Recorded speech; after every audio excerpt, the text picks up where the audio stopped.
1 year to the day of a failed insurrection, U.S. President Joe Biden was at the Capitol to commemorate those who defended it against the attack and condemned his predecessor, Donald Trump, for putting his own interests above his country.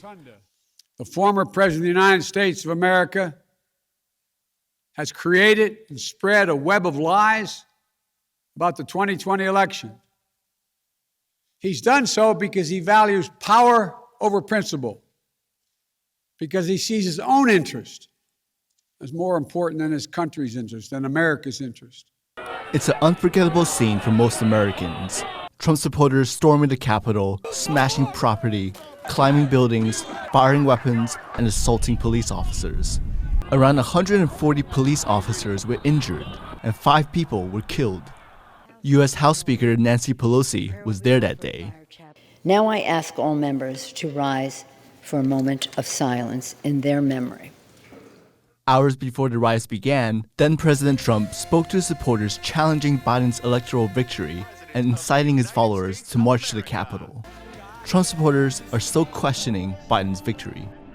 Even before the first ballot was cast, the former president was preemptively sowing doubt about the election results.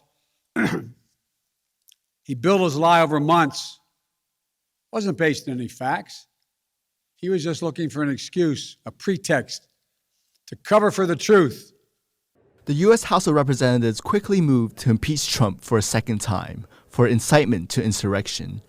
He was first impeached by the House for soliciting foreign interference during the 2020 presidential campaign. So far, 725 people have been charged for the participation in the Capitol riots, including the self-coined QAnon shaman who was sentenced to 41 months in prison on November 17th.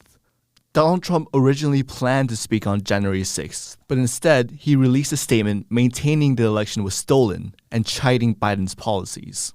In his speech, Biden urged the American public to reflect on the riots, seeing it as a defining moment for the country. Are we going to be a nation that lives not by the light of the truth, but in the shadow of lies? We cannot allow ourselves to be that kind of nation. The way forward is to recognize the truth and to live by it.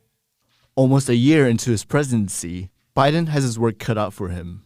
With only a 43% approval rating, rising COVID cases, and a crucial infrastructure bill yet to make the Congress floor, he has yet to bring the nation together in the shadow of the Capitol riots.